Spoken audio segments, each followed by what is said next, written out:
Toledo, 18 de abril de 1539. Las calles empedradas de la ciudad imperial brillaban bajo la lluvia primaveral que no cesaba desde hacía 3 días interminables. El cielo plomizo se extendía como un sudario sobre las torres góticas de la catedral, sobre los minaretes árabes que aún se alzaban desafiantes en algunos barrios, sobre las murallas que habían visto pasar siglos de conquistas y reconquistas. El Tajo, crecido por las lluvias, rugía amenazante en las gargantas rocosas que rodeaban la ciudad. Era como si la naturaleza misma presintiera la tragedia que estaba por desarrollarse en el Palacio de Fuensalida, residencia temporal de la corte imperial. Los pasillos de piedra fría resonaban con pasos apresurados y murmullos contenidos. Los sirvientes se movían como sombras, con los rostros tensos y las miradas esquivas. En las cocinas, el trabajo habitual se había detenido casi por completo. En la capilla privada, los sacerdotes rezaban sin cesar, sus voces monótonas elevándose en letanías desesperadas.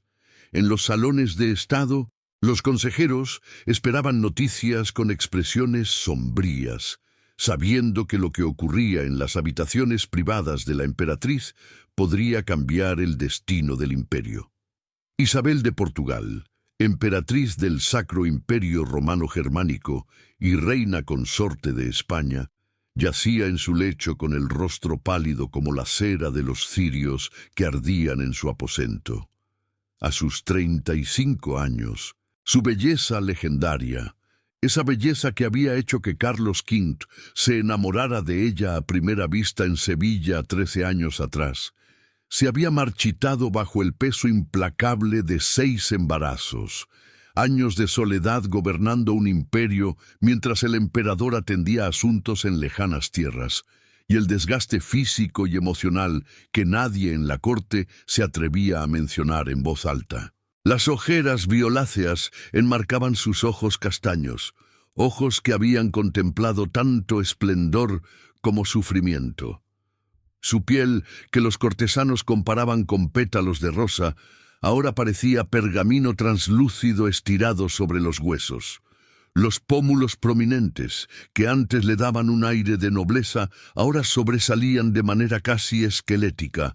Sus manos delicadas, que habían firmado decretos reales y sostenido la pluma con la que gobernó España, temblaban incontrolablemente sobre el vientre apenas abultado, como si quisieran proteger al niño que crecía dentro, pero que, en lo profundo de su corazón, Isabel sabía que no sobreviviría. El aposento real era una mezcla de opulencia y austeridad.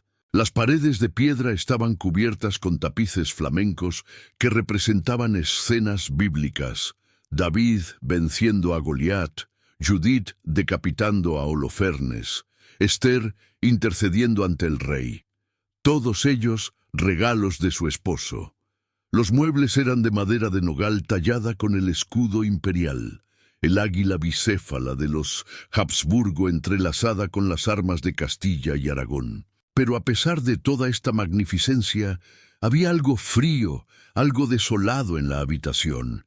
Quizás era la ausencia de Carlos, quizás era el presentimiento de muerte que flotaba en el aire como un perfume enfermizo. Era su 7º embarazo, pero algo andaba terriblemente, ominosa e irrevocablemente mal. Los primeros 6 embarazos habían dejado su huella en el cuerpo de Isabel. Felipe, el primogénito, había nacido en Valladolid en 1527 después de un parto difícil que duró horas. Isabel, consciente de su rango y educada en la tradición de su abuela Isabel la Católica, había ordenado que le taparan el rostro para que nadie pudiera ver su sufrimiento. Había mordido un paño de lino hasta que sangró, pero no había emitido un solo grito. Los médicos habían temido por su vida entonces, y solo su juventud y su constitución fuerte la habían salvado. Luego vino María en 1528, otro parto complicado que la dejó débil durante meses. Fernando nació en 1529, pero murió a los pocos meses, sumiendo a Isabel en una depresión tan profunda que Carlos tuvo que regresar precipitadamente de Italia para consolarla. Ella había sostenido el cuerpecito sin vida de su hijo durante horas, negándose a soltarlo, hasta que finalmente el agotamiento la venció. Juana llegó en 1535, un rayo de esperanza después de años de tristeza. Y luego Juan en 1537, que murió a los 5 meses de edad. Isabel había estado sola cuando Juan exhaló su último aliento, porque Carlos estaba en Flandes negociando con los príncipes alemanes. Esa soledad, ese dolor de sostener a su hijo moribundo sin el consuelo de su esposo, había sido quizás el golpe más duro de todos. Y ahora, este 7º embarazo. Isabel lo había anunciado a Carlos durante su breve visita en enero. Él había sonreído, la había abrazado, le había prometido que esta vez todo sería diferente. Pero incluso entonces, Isabel había visto la preocupación en sus ojos. Había visto cómo su mirada se demoraba en su rostro demacrado, en su cuerpo frágil. Él sabía, como ella sabía, que su cuerpo estaba agotado, que cada embarazo le había robado un poco más de vida, que esta vez quizás el precio sería demasiado alto. 3 meses atrás, cuando Isabel había confirmado su estado, una mezcla de esperanza y temor había invadido su corazón.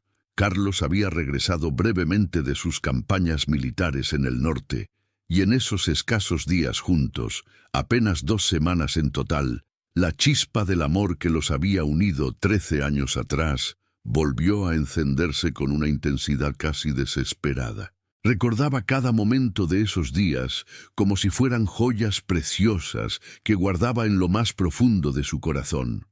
Recordaba la luna de miel en la Alhambra de Granada, cuando eran jóvenes y el mundo entero parecía estar a sus pies. Carlos, con apenas 26 años, había sido tan atento, tan amoroso.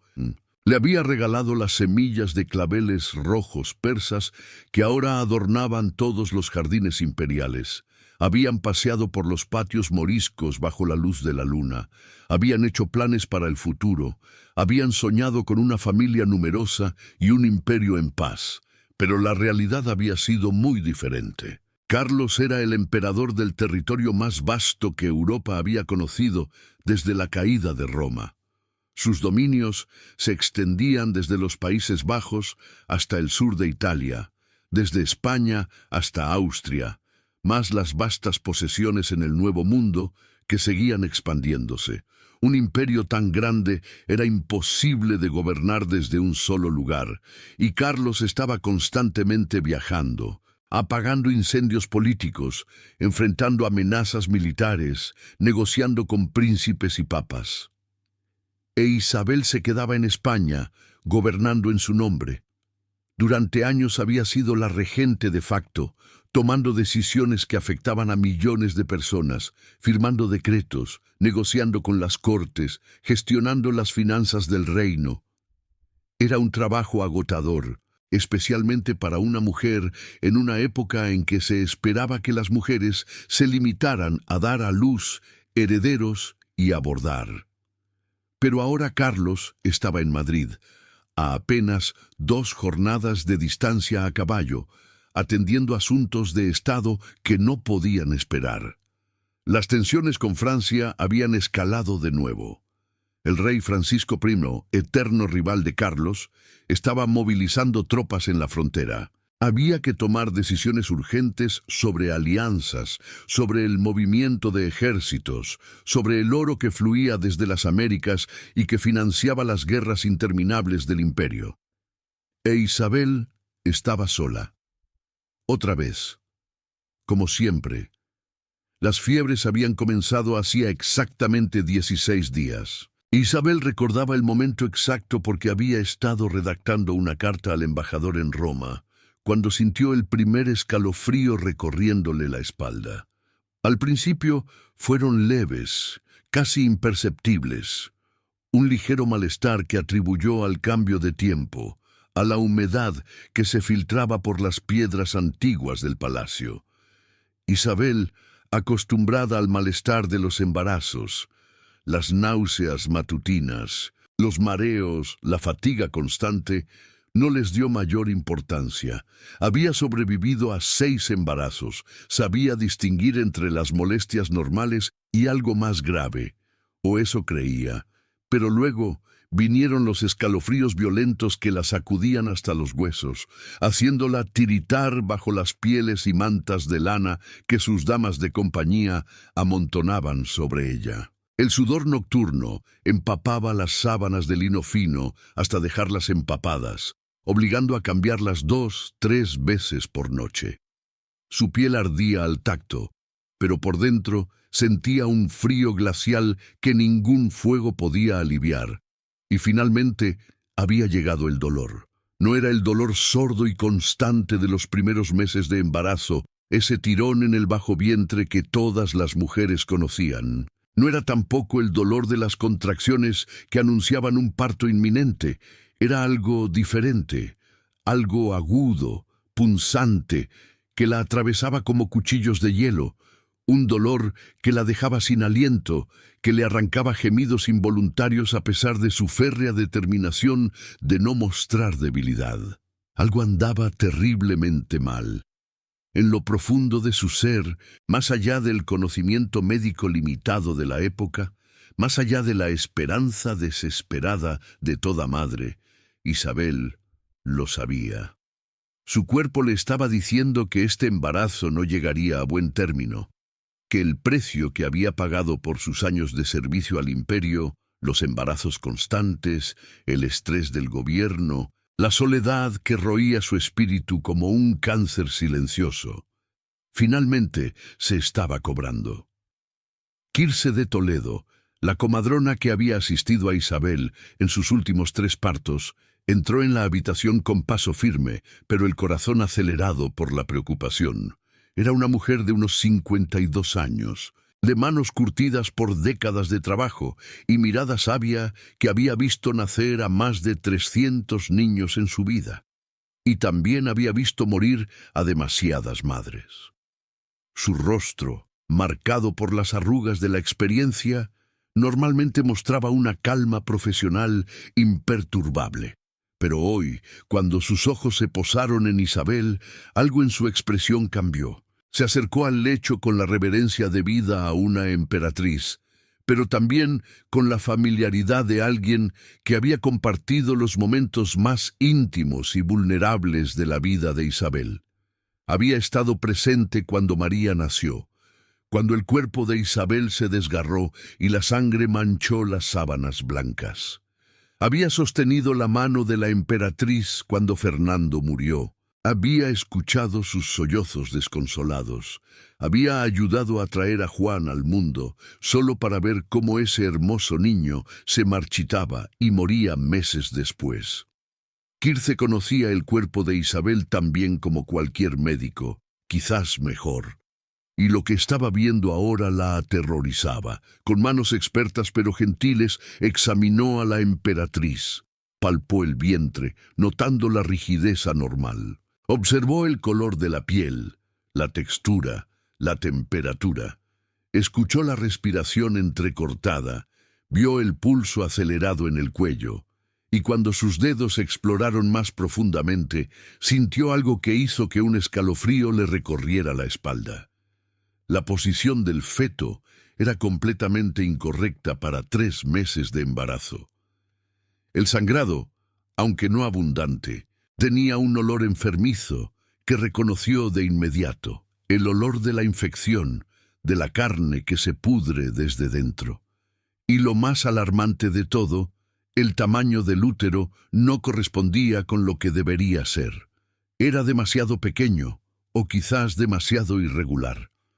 Algo no estaba desarrollándose como debía. Un destello de preocupación cruzó sus ojos antes de que pudiera ocultarlo. Quirce había aprendido hacía mucho tiempo a no mostrar sus emociones frente a las pacientes. El pánico era contagioso, especialmente en momentos como este. Pero Isabel la conocía bien, demasiado bien. «Vuestra Majestad», dijo Quirce con voz controlada, eligiendo cuidadosamente sus palabras. Debo llamar a los médicos de la corte. Es prudente que os examinen. Isabel la miró con una mezcla de miedo y determinación. Sus ojos, nublados por la fiebre, aún conservaban esa claridad que había hecho de ella una gobernadora tan efectiva. ¿Tan grave es, Kirse? Su voz era débil pero firme. No me mientas. He sobrevivido a 6 partos. Sé reconocer cuando algo va mal. La comadrona vaciló, librando una batalla interna entre su deber de tranquilizar y su responsabilidad de decir la verdad. Finalmente, se sentó al borde del lecho, un acto que normalmente habría sido una terrible falta de protocolo, pero que las circunstancias extraordinarias permitían.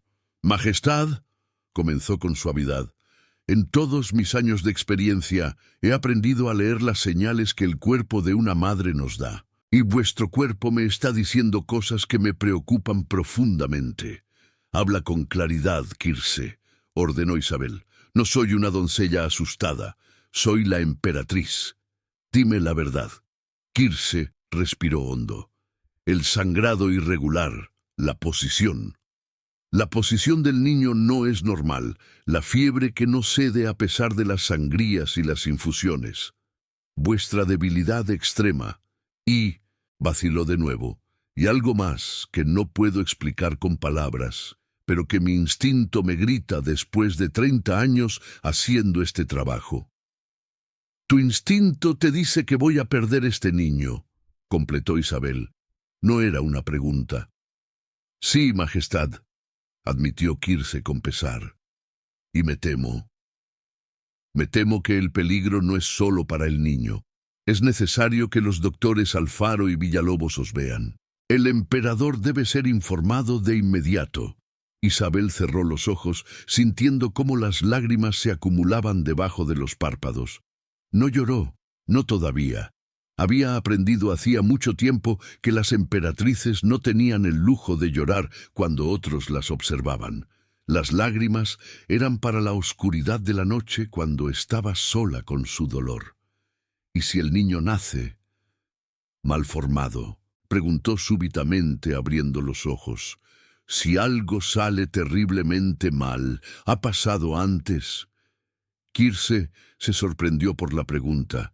Era como si Isabel presintiera algo que ni siquiera la comadrona se había atrevido a vocalizar. «En casos de fiebres altas durante el embarazo temprano, en casos de extremo agotamiento de la madre, he visto». Se detuvo, buscando las palabras correctas. «He visto niños que no se desarrollan como deberían, niños que nacen antes de tiempo y que no tienen todas las partes formadas correctamente».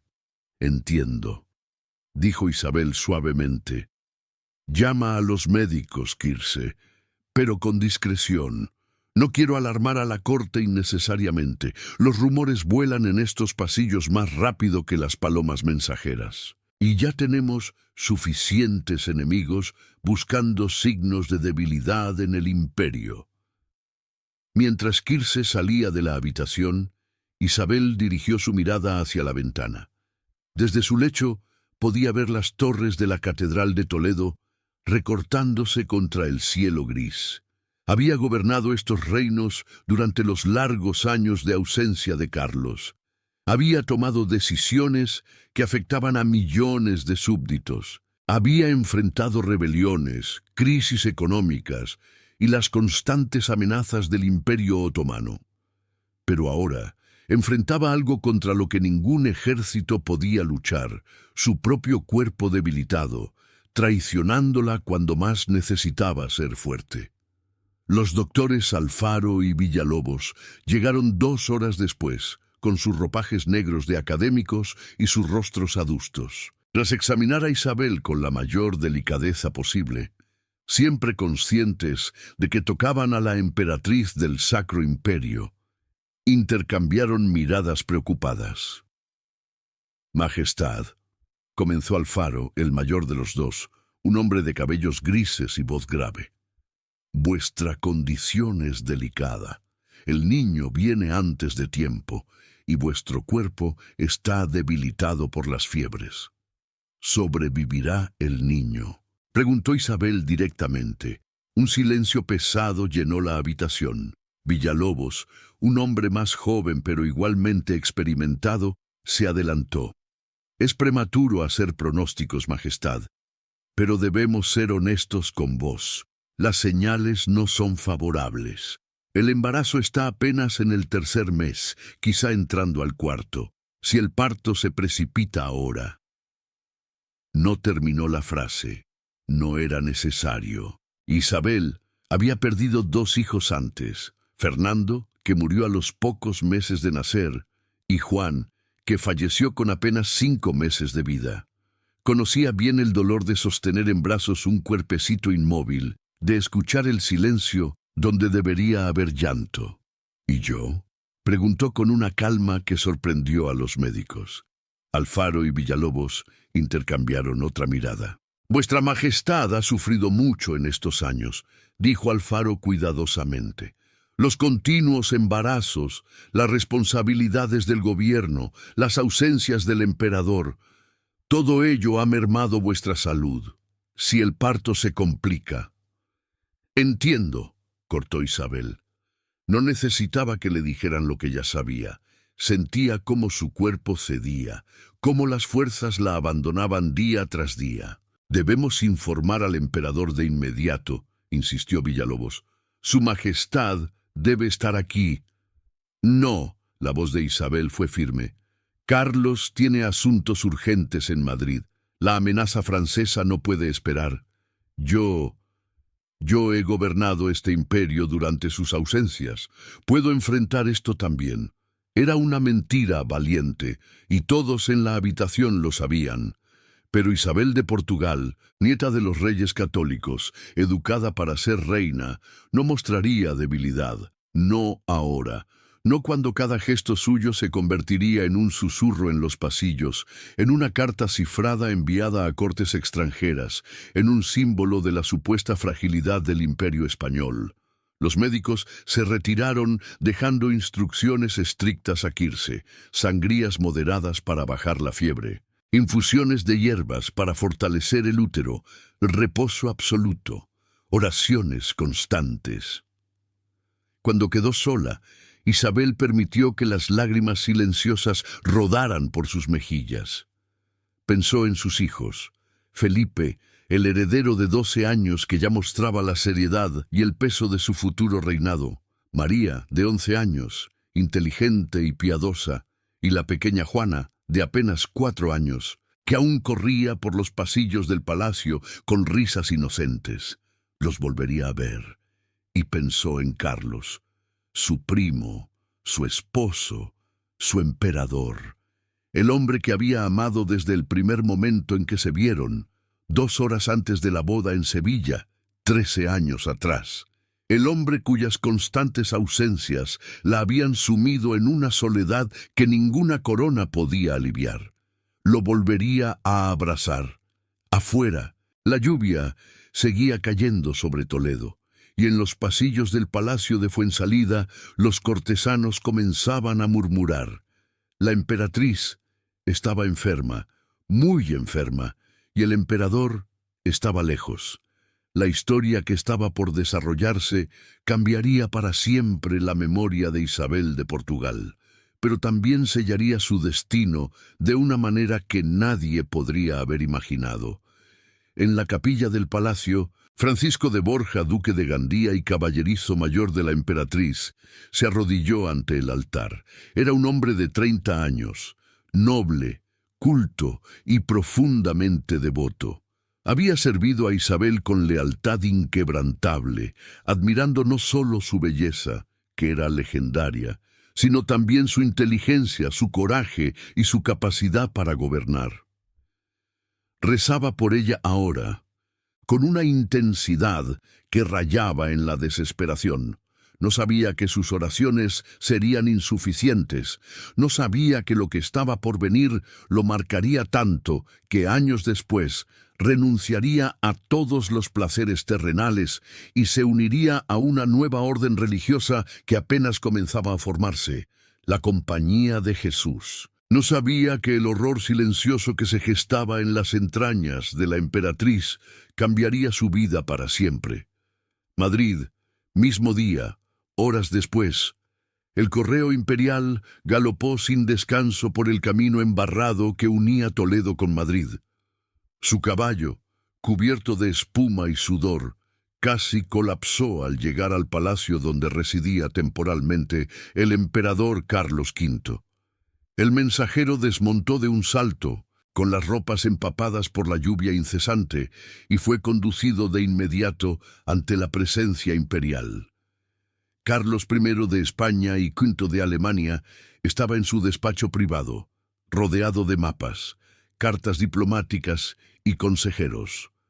A sus 39 años, el peso del imperio más vasto que Europa había conocido desde tiempos de Roma marcaba cada línea de su rostro. Su mandíbula prominente, el famoso prognatismo de los Habsburgo, se tensó cuando el secretario interrumpió la reunión. Majestad, un mensajero urgente desde Toledo. Es sobre la emperatriz. Carlos sintió que el corazón se le detenía. Despidió a sus consejeros con un gesto brusco y recibió la carta sellada que traía el correo. Sus manos, acostumbradas a empuñar espadas y firmar tratados, temblaron ligeramente al romper el lacre. La letra de Alfaro era clara y precisa, pero las palabras que contenía eran devastadoras. Majestad, es mi deber informaros que la salud de la emperatriz se ha deteriorado gravemente. Las fiebres persisten y el embarazo presenta complicaciones serias. El doctor Villalobos y yo hemos acordado que vuestra presencia es urgentemente necesaria. El pronóstico es reservado tanto para la emperatriz como para el infante. Os suplico que vengáis con la mayor celeridad posible. Que Dios os guarde. Carlos dejó caer la carta sobre el escritorio. Durante 13 años de matrimonio, había dejado a Isabel sola incontables veces. Primero, para ser coronado emperador en Italia. Luego, para combatir a los protestantes en Alemania. Después, para enfrentar a Francisco I de Francia. Y ahora, cuando ella más lo necesitaba, estaba a 2 días de distancia, tratando asuntos que de pronto le parecían insignificantes. «Preparad mi caballo», ordenó. «Partimos hacia Toledo de inmediato». «Pero, Majestad», objetó uno de sus secretarios, «las negociaciones con el embajador francés». «Al diablo con Francia», estalló Carlos, en un arranque poco característico en un hombre normalmente tan controlado. «Mi esposa está muriendo». Nadie se atrevió a contradecirlo. En menos de 1 hora, Carlos V estaba en camino a Toledo, acompañado solo por un pequeño grupo de guardias. La lluvia había aminado, pero el camino seguía siendo traicionero. No importaba. Espoleó su caballo sin piedad, con la carta de Alfaro quemándole el pecho donde la había guardado. Pensó en Isabel, en la joven de 22 años que había conocido en Sevilla, tan hermosa que le había robado el aliento, en cómo habían pasado meses de luna de miel en Granada, ajenos al mundo, plantando juntos aquellos claveles rojos que se habían convertido en símbolo de su amor, en cómo ella había aceptado sin quejarse las largas separaciones, gobernando España con una sabiduría que rivalizaba con la de su abuela, Isabel la Católica, en cómo él la había dejado sola, una y otra vez. «Si muere», pensó mientras galopaba bajo el cielo gris, «nunca me lo perdonaré». Mientras tanto, en Toledo, la situación empeoraba hora tras hora. Isabel despertó con un grito ahogado. El dolor era insoportable, como cuchillos rasgando su vientre desde dentro. Quircé apareció de inmediato a su lado, seguida por las damas de compañía que montaban guardia en la antesala. «Majestad, ¿qué sucede?» «El niño». jadeó Isabel. Viene, ahora. Kirse palideció. Apenas habían pasado 3 meses y medio de embarazo. Lo que estaba por nacer no tendría posibilidad de sobrevivir. Pero lo peor no era eso. Cuando examinó a Isabel, sintió algo que le heló la sangre. La posición del feto era completamente anormal. Y el tamaño. No correspondía con el tiempo de gestación. Era demasiado pequeño, pero al mismo tiempo había algo en la forma. «Traed a los médicos», ordenó con voz firme, ocultando su horror. «Y que nadie, absolutamente nadie, entre en esta habitación sin mi permiso». Las siguientes horas fueron un infierno. Isabel, fiel a su educación real, se negó a gritar. Mandó apagar la mayoría de los candelabros para que la penumbra ocultara su sufrimiento. Ordenó que le cubrieran el rostro con un paño de lino, tal como había hecho su abuela Isabel la Católica y como ella misma había hecho en el parto de Felipe. Los dolores llegaban en oleadas cada vez más intensas, pero de sus labios solo escapaban gemidos contenidos. Los doctores Alfaro y Villalobos trabajaban en silencio, conscientes de que estaban ante una situación sin precedentes en sus carreras. El parto era prematuro, la posición del feto era aberrante y la emperatriz perdía sangre a un ritmo alarmante. «Debemos extraer al niño», murmuró Alfaro a Villalobos lo suficientemente bajo para que Isabel no lo oyera. «Si no lo hacemos, perderemos a ambos». «¿Y si el niño está?» Villalobos no terminó la frase, pero su mirada lo decía todo. Kirse, que había escuchado el intercambio, se acercó a ellos. «Ya he sentido la cabeza», susurró. «No es normal. Debemos estar preparados para lo que venga». A las 11 de la noche del 19 de abril de 1539, después de horas de agonía silenciosa, Isabel de Portugal dio a luz a su 7º hijo. El silencio que siguió fue absoluto. No hubo llanto de recién nacido. No hubo exclamaciones de alegría. Solo un silencio pesado, terrible, que parecía solidificarse en el aire. Kirse tomó al recién nacido con manos expertas, pero lo que vio hizo que tuviera que hacer un esfuerzo sobrehumano para no dejar escapar un grito de horror. El niño, porque era un varón, estaba muerto. Eso ya lo esperaba. Pero su cuerpo... La cabeza era desproporcionadamente grande para el cuerpecito subdesarrollado. Los rasgos faciales no estaban completamente formados, creando una apariencia que rayaba en lo grotesco. Los miembros eran cortos y retorcidos en ángulos antinaturales. Y la piel. La piel tenía un tono grisáceo enfermizo, casi translúcida en algunas partes, revelando las venas como ríos oscuros bajo un mapa. Era la imagen misma de una pesadilla. Un producto de la naturaleza que había salido terriblemente mal, un testimonio del cuerpo agotado de Isabel, incapaz ya de sostener la vida en su interior. Alfaro se acercó y su rostro, entrenado para mantener la compostura ante cualquier circunstancia, mostró un destello de repulsión que no pudo ocultar del todo. «Cubrirlo», ordenó en voz baja.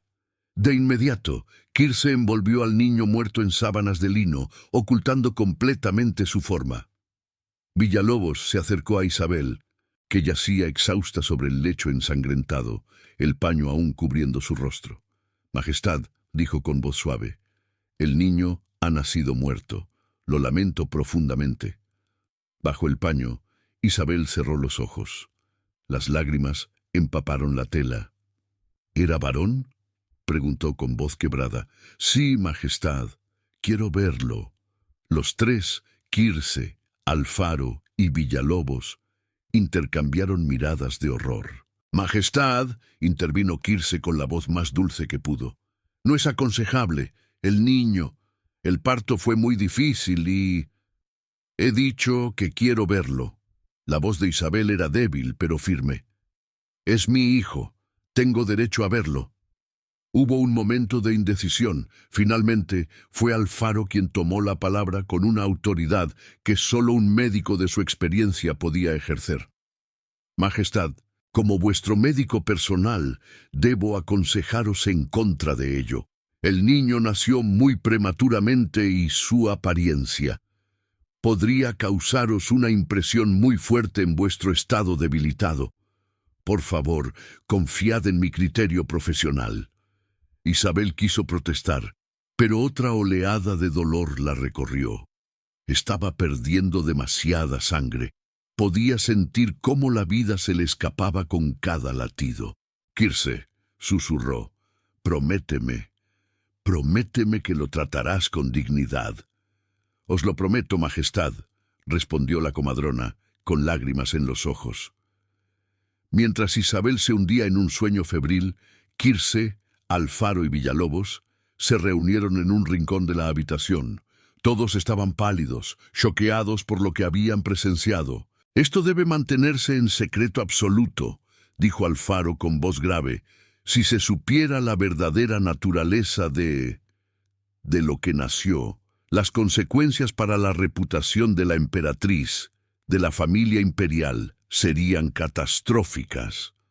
«La gente hablaría de maldiciones», agregó Villalobos, «de castigos divinos. Los enemigos del emperador usarían esto como propaganda. Los protestantes dirían que es una señal de la ira de Dios contra la Iglesia católica».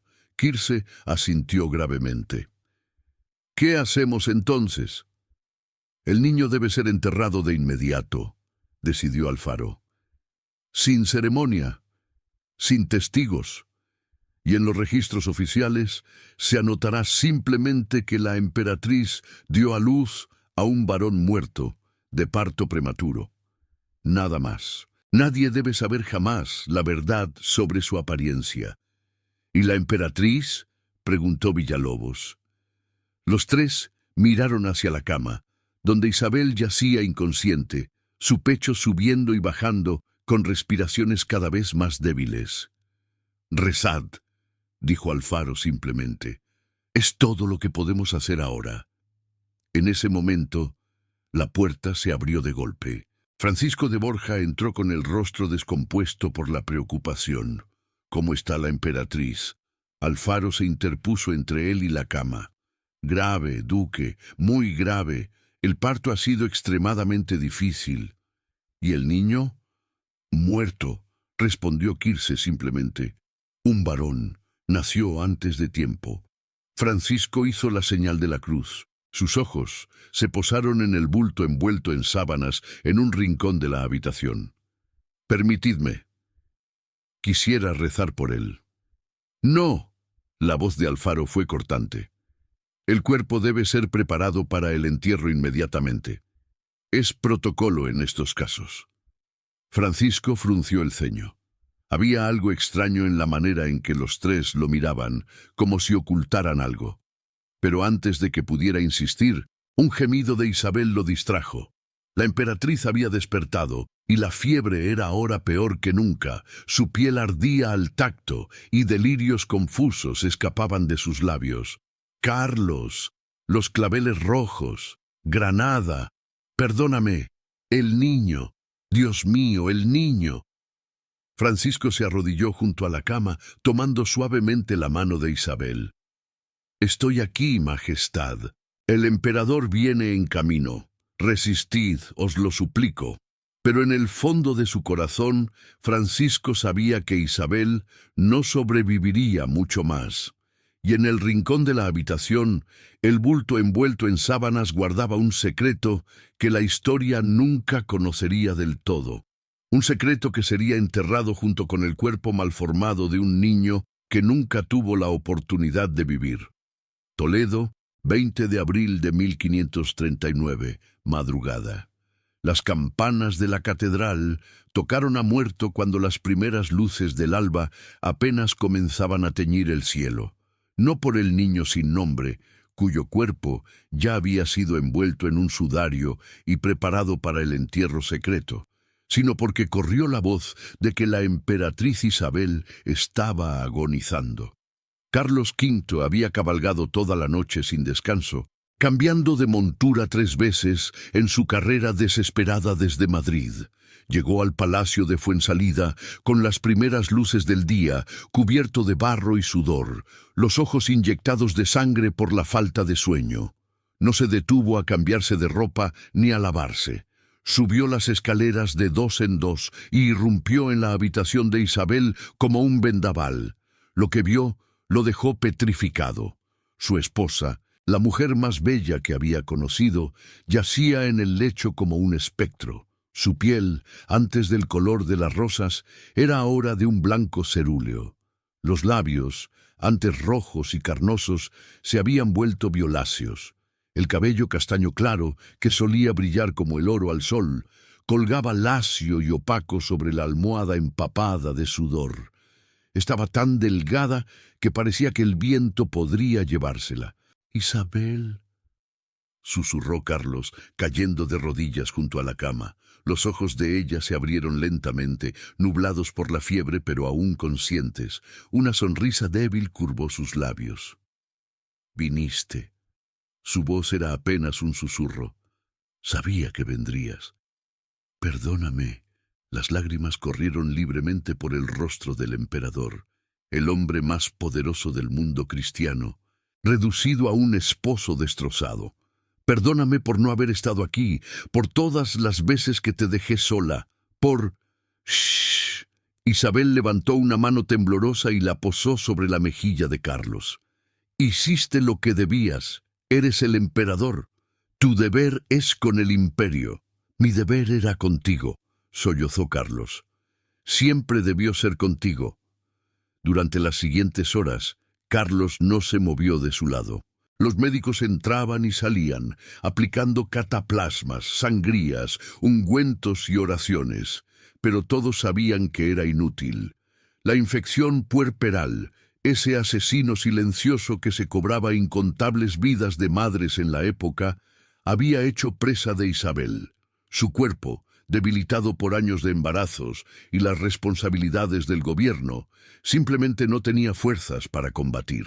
En un momento de lucidez, Isabel preguntó por el niño.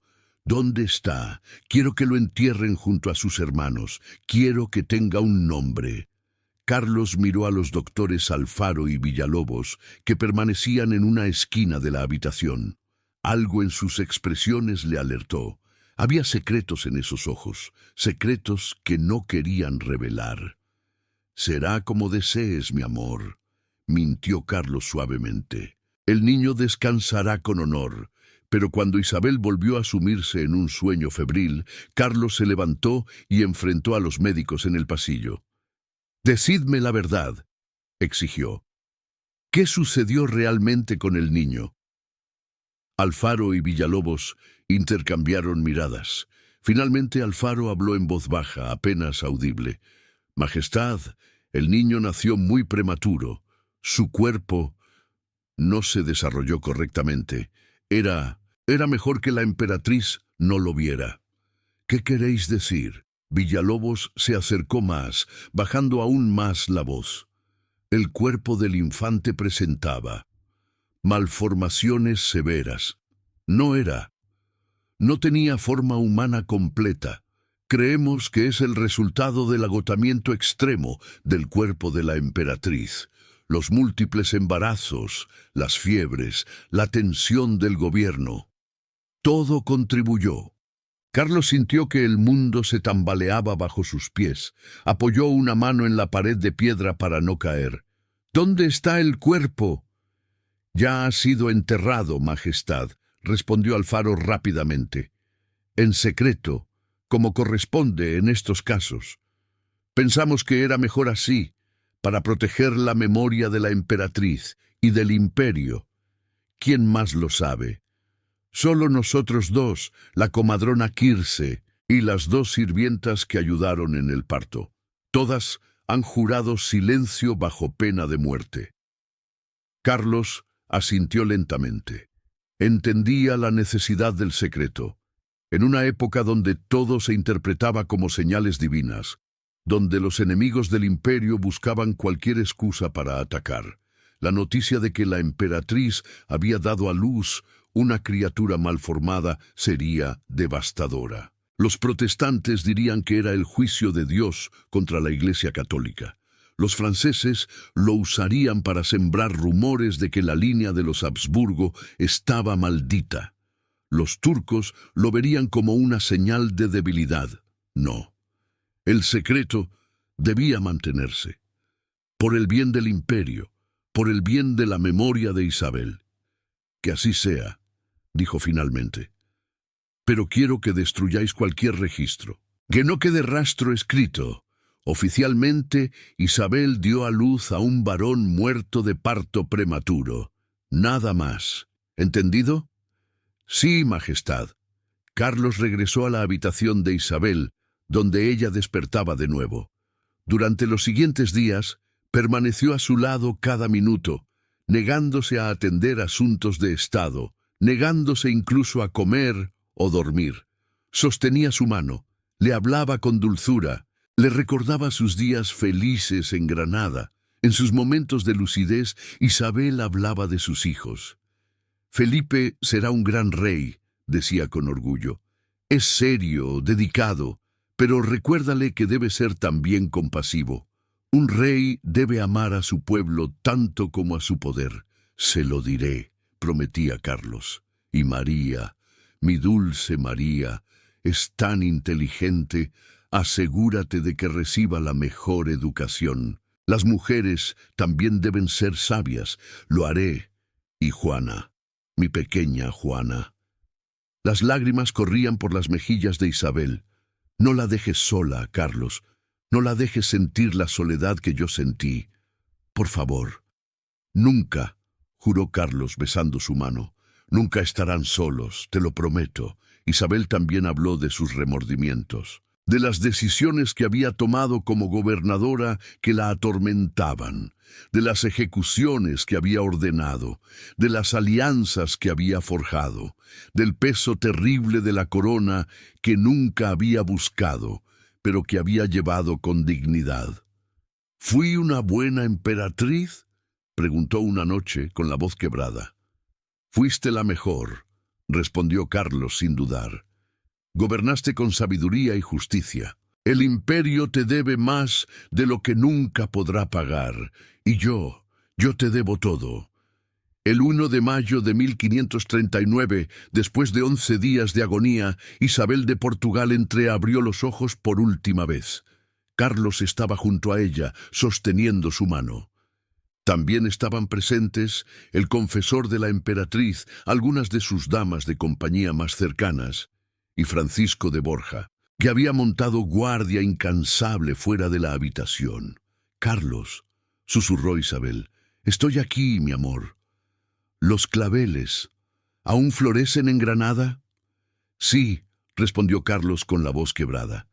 «Miles de ellos, rojos como tu amor, y florecerán siempre en tu memoria. Prométeme que serás feliz, que encontrarás la paz». «No puedo prometerte eso», sollozó Carlos, «porque mi felicidad muere contigo». Isabel intentó sonreír. Su mano apretó débilmente la de Carlos. «Te amé desde el primer momento, en Sevilla, y te amaré por toda la eternidad». Y con esas palabras, Isabel de Portugal, emperatriz del Sacro Imperio Romano Germánico, reina consorte de España, gobernadora de los reinos hispánicos, exhaló su último aliento. Tenía 35 años. El grito de dolor de Carlos resonó por todo el palacio. Se arrojó sobre el cuerpo de Isabel, abrazándola con tal fuerza que los presentes tuvieron que tirar de él para separarlo. «Dejadme», rugió. «He perdido todos mis bienes. Dejadme morir con ella». Francisco de Borja observaba la escena con lágrimas corriendo por su rostro. Nunca había visto tal demostración de dolor. El emperador del mundo, el hombre más poderoso de la cristiandad, reducido a un esposo destrozado, incapaz de soltar el cuerpo sin vida de su esposa. Finalmente lograron separar a Carlos de Isabel. El emperador se retiró al monasterio de Santa María de la Isla, donde pasaría 2 meses encerrado en oración y llanto, negándose a ver a nadie, negándose a atender asuntos de Estado. Mientras tanto, el cuerpo de Isabel fue preparado para el viaje a Granada, donde sería enterrada en la capilla real junto a sus abuelos, los reyes católicos. Francisco de Borja fue designado para encabezar la comitiva fúnebre. Era un honor que aceptó con profunda tristeza. Pero lo que estaba por suceder marcaría su vida para siempre. Granada, mayo de 1539. La comitiva fúnebre recorrió el camino de Toledo a Granada en medio de un calor sofocante. El ataúd de Isabel, ricamente decorado con terciopelo negro y oro, era transportado en un carro cubierto. Francisco de Borja cabalgaba a la cabeza de la procesión, vestido completamente de negro, su rostro una máscara de dolor contenido. Por donde pasaban, el pueblo salía a despedir a su emperatriz. Mujeres lloraban y arrojaban flores. Hombres se descubrían la cabeza en señal de respeto. Sacerdotes rezaban el rosario. Isabel había sido amada por su pueblo, y su muerte había sumido a España en un duelo profundo. Tardaron varios días en llegar a Granada. El calor de mayo era despiadado, y cuando finalmente alcanzaron la ciudad de la Alhambra, donde Isabel había sido tan feliz durante su luna de miel, el olor que emanaba del ataúd era inconfundible. La muerte, en su forma más cruda, reclamaba su tributo. Llegaron a la capilla real en la tarde del 17 de mayo. El ataúd fue llevado al interior de la capilla, donde permanecería en capilla ardiente antes del entierro definitivo. Pero había un problema. Por protocolo, era necesario abrir el ataúd para verificar que el cuerpo era efectivamente el de la emperatriz Isabel de Portugal. Un testigo oficial debía dar fe de ello antes de que fuera sellado para siempre en la cripta. Francisco de Borja fue designado para esa tarea. Se acercó al ataúd con reverencia, acompañado solo por el capellán de la catedral. Los carpinteros retiraron la tapa de madera tallada con cuidado, y entonces Francisco miró en el interior. Lo que vio le heló la sangre. El cuerpo que alguna vez perteneció a la mujer más bella de Europa era ahora un horror de descomposición. El calor del viaje, la falta de técnicas de embalsamamiento adecuadas y el simple paso del tiempo habían transformado a Isabel en algo irreconocible. La piel se había ennegrecido y agrietado. Los rasgos hermosos que Francisco había admirado estaban ahora hinchados y desfigurados. El olor era tan intenso que tuvo que cubrirse la nariz con un pañuelo. Pero lo que más lo afectó fue la comprensión súbita y terrible de la futilidad de la belleza, del poder, de la gloria terrenal. Aquí yacía la emperatriz del Sacro Imperio, la mujer que había gobernado reinos, que había sido adorada por su hermosura, reducida a esto, a carne podrida, a nada. Francisco dio un paso atrás, pálido como la muerte. Sus manos temblaban, su mente se tambaleaba bajo el peso de la revelación. El capellán lo miró con preocupación. «Duque, ¿estáis bien?» Francisco no respondió. Sus labios se movían en un murmullo apenas audible. Nunca más serviré a Señor que se me pueda morir». Era un juramento que cambiaría el curso de su vida. Años después, Francisco de Borja renunciaría a su título, a sus riquezas, a todos los placeres terrenales. Ingresaría en la Compañía de Jesús, la nueva orden fundada por Ignacio de Loyola, convirtiéndose eventualmente en su tercer superior general. Sería canonizado como San Francisco de Borja. Pero esa transformación espiritual comenzó aquí, en este momento de horror ante el ataúd de Isabel. Ordenó que sellaran el ataúd de inmediato. Nadie más debía ver lo que él había visto. La memoria de Isabel debía preservarse como la de una mujer hermosa, no como este horror de putrefacción. El entierro se realizó al día siguiente, con todas las pompas correspondientes a una emperatriz. Miles de personas llenaron las calles de Granada. Las campanas tocaron durante horas. Los coros cantaron requiems que hacían llorar a los asistentes. Isabel fue depositada en una cripta en la Capilla Real, junto a sus abuelos Isabel I de Castilla y Fernando II de Aragón. Su tumba fue sellada con mármol blanco y sobre ella se colocó una inscripción simple pero poderosa. Isabel de Portugal, emperatriz, esposa fiel, madre amorosa, gobernadora sabia, que Dios la tenga en su gloria. No hubo mención del niño malformado, no hubo registro de las verdaderas circunstancias de su último parto. El secreto quedó enterrado con ella. Pero los secretos tienen una manera de filtrarse, de susurrarse en los pasillos oscuros del poder. Años después de la muerte de Isabel, comenzaron a circular rumores, historias de que el último hijo de la emperatriz había nacido con deformidades terribles, que la corte lo había ocultado, que había sido enterrado en secreto en algún lugar de Toledo. Las sirvientas que habían estado presentes en el parto, a pesar de su juramento de silencio, no pudieron resistir la tentación de contar fragmentos de la historia a amigas de confianza. Esas amigas contaron a otras, y así el secreto se filtró lentamente, distorsionándose con cada repetición. Algunos decían que el niño había nacido con cola como un demonio, otros que no tenía rostro. Hubo quien juró que había nacido con escamas en lugar de piel. Las historias se volvieron cada vez más fantásticas, más grotescas.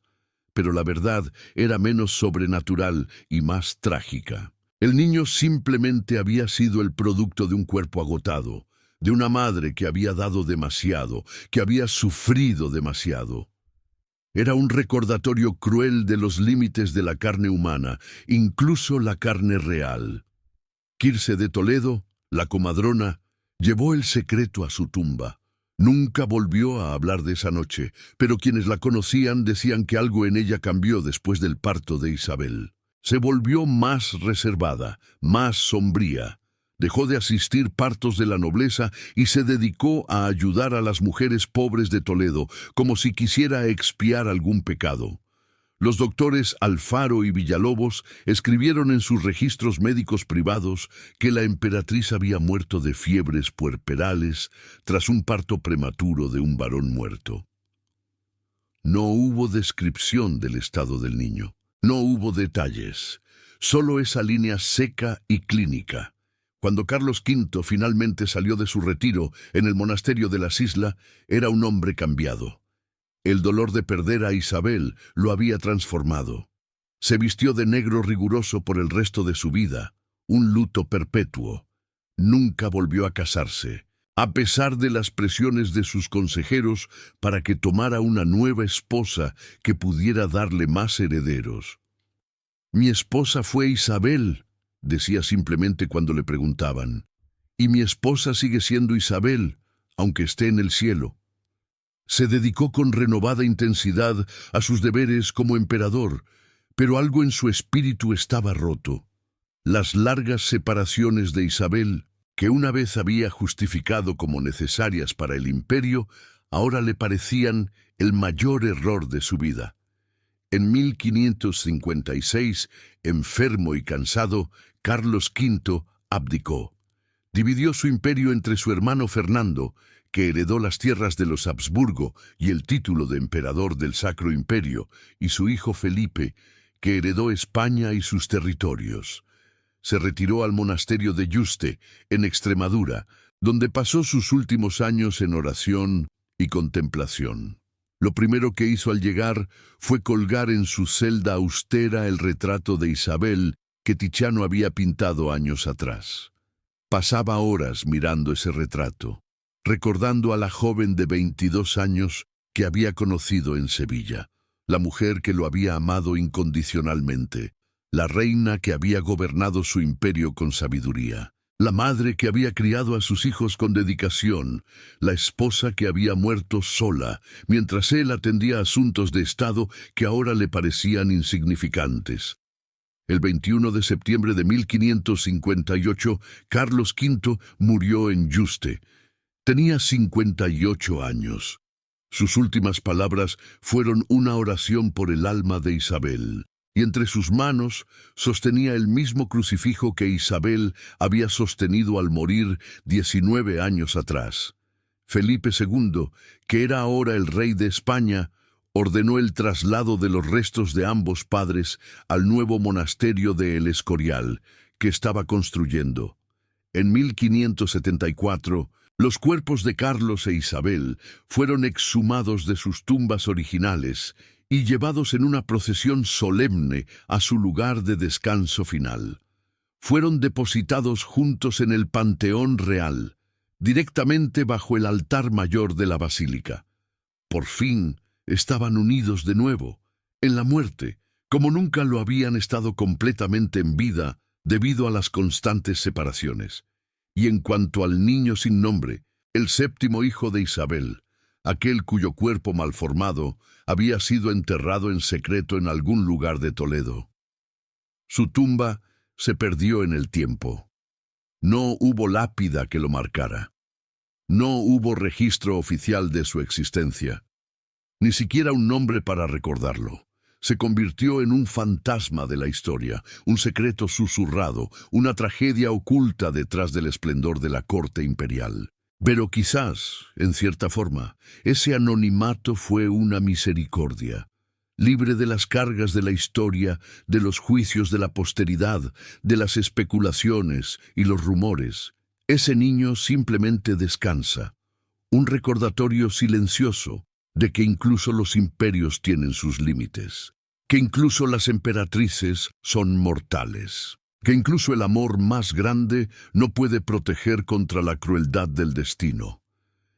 En los jardines de la Alhambra, los claveles rojos que Carlos plantó en honor a Isabel siguen floreciendo cada primavera.